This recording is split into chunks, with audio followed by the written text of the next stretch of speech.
Hello, I'm Carla.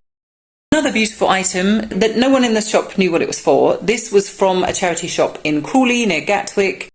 And again, amazing starburst, absolutely gorgeous, no chips, no cracks, a little bit of scratching around the edge.